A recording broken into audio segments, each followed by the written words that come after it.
Des voix politiques sans intermédiaire. Transparence et vérité dans chaque discours. Abonnez-vous et restez connectés. Monsieur le Premier ministre, lors du dernier budget, considéré comme adopté par le Parlement, le texte comportait une mesure de lutte contre la fraude, dite Cumcum, qui permet d'échapper à l'impôt sur les plus-values des actionnaires.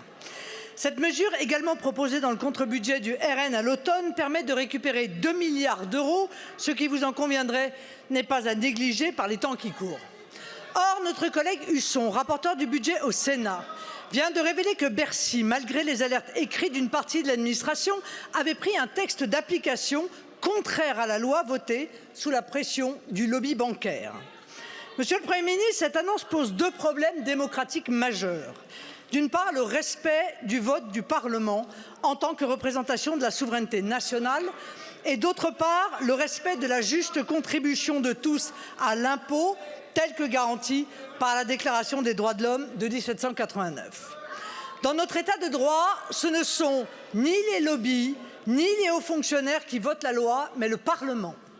Dans notre État de droit, l'administration, sous la responsabilité des ministres, est chargée d'exécuter la loi, pas de l'amoindrir, pas de la rendre inapplicable, pas de la conditionner, comme cela m'a été rapporté lors de mon déplacement en Nouvelle-Calédonie.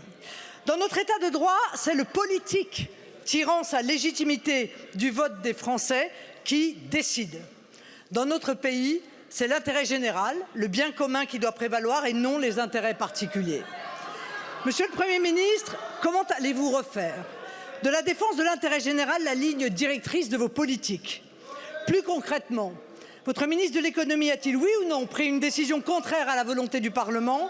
Et le cas échéant, quelles conséquences allez-vous en tirer alors même que se profilent de nouvelles punitions fiscales envers les Français? Ce que vous voyez ici n'est pas seulement une chaîne, c'est un mouvement citoyen. Notre objectif est de documenter la politique de manière claire, accessible et sans manipulation. Si vous